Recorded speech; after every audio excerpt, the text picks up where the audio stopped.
7장. 하나님께서 모든 원수들로부터 왕을 지켜주셨으므로 머지않아 그가 안정을 찾았다. 그러던 어느 날 다윗 왕이 예언자 나단에게 말했다. 보십시오. 나는 여기 호화로운 백향목 왕궁에서 편히 살고 있는데 하나님의 궤는 허술한 장막 안에 있습니다. 나단이 왕에게 말했다. 무엇이든 왕의 마음에 좋은 대로 행하십시오. 하나님께서 왕과 함께 계십니다. 그러나 그날 밤 하나님의 말씀이 나단에게 임했다.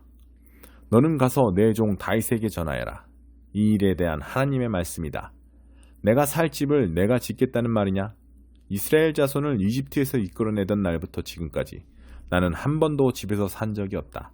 언제나 장막에 거하며 옮겨 다녔다. 내가 이스라엘과 함께 다니면서 목자로 지명한 지도자들 중 누구에게도 어찌하여 내게 백향목 집을 지어주지 않느냐고 물은 적이 있느냐? 그러니 너는 내 종 다윗에게 이렇게 말하여라. 만군의 하나님이 내게 주는 말씀이다. 내가 양의 뒤를 따라다니던 너를 목장에서 데려다가 내 백성 이스라엘의 지도자로 삼았다. 내가 어디로 가든지 내가 너와 함께 있었고 내 앞에 모든 적을 물리쳤다. 이제 나는 내 이름을 높여서 땅의 위대한 이름들과 어깨를 겨루게 할 것이다. 그리고 내 백성 이스라엘을 위해 한 곳을 따로 떼어 그들을 그곳에 심고 각자 자기 집을 짓게 하여 더 이상 떠돌지 않게 할 것이다. 또한 내 백성 이스라엘 위에 사사들을 두던 시절과는 달리 악한 자들이 너희를 괴롭히지 못하게 할 것이다. 마침내 너의 모든 적을 막아 평화를 누리게 할 것이다. 나 하나님이 내게 말한다. 나 하나님이 친히 내게 집을 지어주겠다.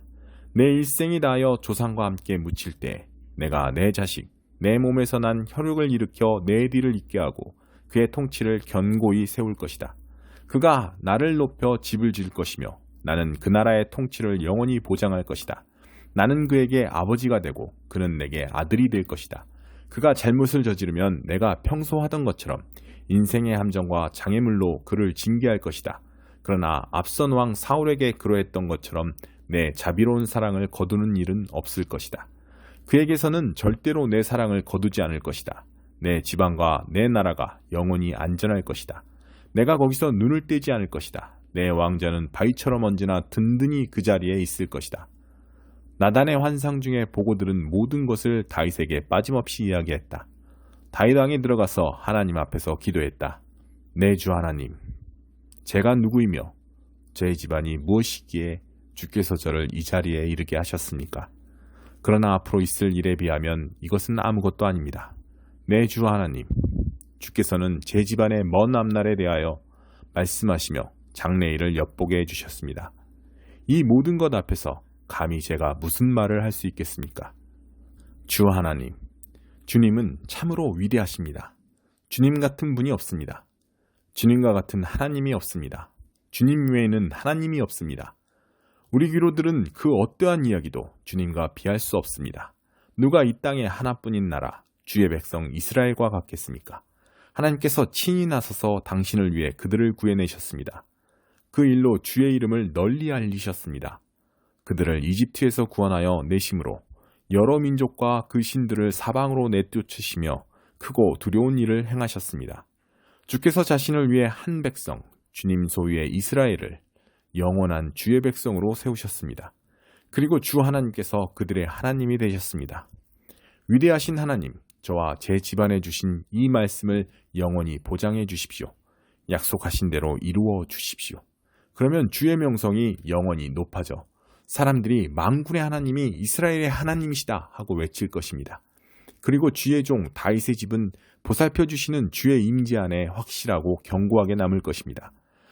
만군의 하나님이요 이스라엘의 하나님이신 주께서 내가 내게 집을 지어주겠다고 밝히 말씀하시니 제가 용기를 내어 주께 이 기도를 감히 드립니다. 주 하나님, 주께서는 신실하신 하나님이시고 언제나 분명하게 말씀하십니다. 이 놀라운 일을 제게 말씀해 주셨으니 부디 한 가지만 더 구합니다. 저희 집안에 복을 내리시고 언제나 주의 눈을 떼지 마십시오. 주 하나님, 주께서 그렇게 하시겠다고 이미 말씀하셨습니다. 오, 주님의 복이 저희 집안에 영영이 있게 해주십시오. 8장. 그 후 다윗은 블레셋 사람을 크게 쳐서 굴복시키고 그 지역을 지배했다. 그는 또 모압과 싸워 그들을 물리쳤다. 그는 무작위로 그들 가운데 3분의 1을 택해 처형하고 나머지 3분의 1은 살려주었다. 이후 모압 사람은 다윗의 통치를 받으며 조공을 바쳐야 했다. 다음으로 유프라테스 강 유역의 통치권을 회복하러 가는 길에 다윗은 소바왕 르홉의 아들 하다데셀을 물리쳤다. 다윗은 그에게서 전차 1000대와 기병 7000명, 보병 2만 명을 빼앗았다. 그는 전차를 끄는 말 100마리만 남기고 나머지 모든 말의 뒷발 힘줄을 끊었다. 다마스쿠스의 아람 사람이 소바왕 하다데셀을 도우러 오자 다윗은 그들 2만 2천 명을 모두 죽였다. 그는 아람, 다마스쿠스에 꼭두각시 정부를 세웠다. 아람 사람은 다윗의 종이 되어 조공을 바쳐야 했다. 다윗이 어디로 진군하든지 하나님께서 그에게 승리를 주셨다. 다윗은 하다세셀의 신하들이 가지고 있던 금방패를 전리품으로 취하여 예루살렘으로 가져왔다. 또 하다세셀의 성읍인 데바와 베로데에서 청동을 아주 많이 빼앗았다. 다윗이 하다세셀의 군대를 모두 쳐부수었다는 소식을 하맛 왕 도이가 들었다. 그는 아들 요람을 다윗 왕에게 보내어 안부를 묻고 하다세셀의 군대와 싸워 이긴 것을 축하했다. 도이와 하다세셀은 오랜 원수관계였기 때문이다. 요람은 다윗에게 은과 금과 청동을 선물로 가져왔다. 다윗 왕은 그것을 아람, 모압, 암몬 사람, 블레셋 사람, 아말렉 등 정복한 모든 나라에서 가져온 은금, 그리고 소바왕 르홉의 아들 하다세셀에게서 빼앗은 전리품과 함께 거룩하게 구별했다. 다윗은 아람 사람을 물리치고 돌아와 승전비를 세웠다. 스루야의 아들 아비새는 소금 골짜기에서 에돔 사람과 싸워 그들 18,000명을 죽였다. 다윗이 에돔에도 꼭두각시 정부를 세우니 에돔 사람이 다윗의 지배를 받았다. 다윗이 어디로 진군하든지 하나님께서 그에게 승리를 주셨다. 이렇게 해서 다윗은 온 이스라엘을 다스렸다. 무슨 일을 하든지 누구를 대하든지 그의 다스림은 공명정대했다. 스루야의 아들 요압은 군사령관이었다. 아힐롯의 아들 여호사밧은 기록관이었다. 아이두베의 아들 사독과 아비아달의 아들 아히멜렉은 제사장이었다. 스라야는 서기관이었다. 요야다의 아들 분하야는 그렛 사람과 블렛 사람을 지휘했다. 그리고 다윗의 아들들은 제사장 일을 보았다. 9장. 하루는 다윗이 물었다. 사울의 집안에 살아남은 사람이 없느냐? 만일 있다면 내가 요나단을 생각해서 그에게 친절을 베풀고 싶구나. 마침 시바라는 사울 집안에 종이 있었다. 사람들이 그를 다윗 앞으로 불러오자 왕이 물었다. 내가 시바냐? 예, 그렇습니다. 그가 대답했다. 왕이 물었다. 사울의 집안에 살아남은 사람이 없느냐? 내가 그에게 하나님의 친절을 베풀고 싶구나. 시바가 왕에게 말했다. 요나단의 아들이 있는데 두 다리를 모두 접니다. 그가 어디에 있느냐? 로드발에 있는 암미엘의 아들 마길의 집에 살고 있습니다.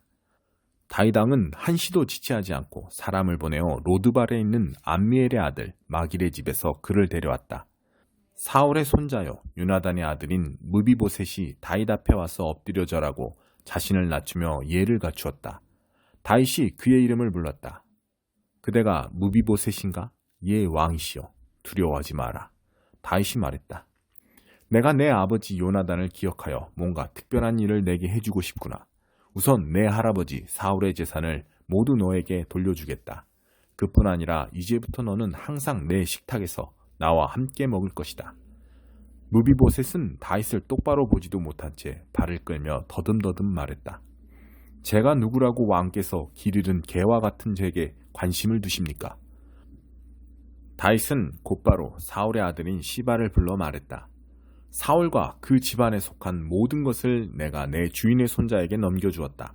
너와 내 아들들과 내 종들은 그의 토지에서 일하고 농작물을 거둬들여 내 주인의 손자를 위한 양식을 마련하여라.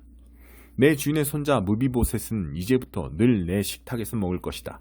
시바에게는 15명의 아들과 20명의 종이 있었다. 시바가 대답했다. 내 주인이신 왕께서 이 종에게 명령하신 모든 것을 그대로 받들겠습니다. 무비보셋은 왕족의 한 사람처럼 다윗의 식탁에서 먹었다. 무비보셋에게는 미가라는 어린 아들이 하나 있었다. 시바 집안에 속한 모든 사람은 이제 무비보셋의 종이 되었다. 무비보셋은 예루살렘에 살면서 항상 왕의 식탁에서 먹었다. 그는 두 다리를 모두 절었다. 10장. 시간이 흘러 암몬 사람의 왕이 죽고 그의 아들 한운이 뒤를 이어 왕이 되었다. 이에 다윗은 나하스의 아들 한운에게 친절을 베풀고 싶구나. 그의 아버지가 내게 한 것처럼 나도 그를 잘 대해주고 싶다고 하면서 한운의 아버지 이를 위로하기 위해 조문단을 보냈다. 그러나 다윗의 신하들이 암몬 사람의 땅에 이르자 암몬 사람의 지도자들이 자신들의 대표인 한운에게 경고했다. 왕께서는 다윗이 왕의 아버지를 공경해서 이렇게 조문단을 보낸 줄 아십니까? 그가 왕께 조문단을 보낸 것은 이 성을 정탐하여 살펴보기 위함이 아니겠습니까? 그래서 한운은 다윗의 신하들을 잡아 그들의 수염 절반을 깎고 옷을 엉덩이 절반 높이까지 자른 다음 돌려보냈다. 이 모든 일이 다윗에게 전해졌다. 그들이 심한 모욕을 당했으므로 다윗은 사람들을 보내어 그들을 맞이하게 했다.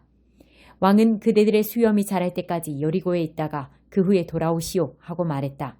암몬 사람은 자신들이 다윗의 미움을 사게 된 줄을 깨닫고 벳르홉과 소바에서 아람 보병 2만 명, 마아가 왕에게서 1,000명, 돕에서 12,000명을 고용했다. 이 소식을 들은 다윗은 그의 가장 강한 용사들을 요압에게 맡겨 출정시켰다.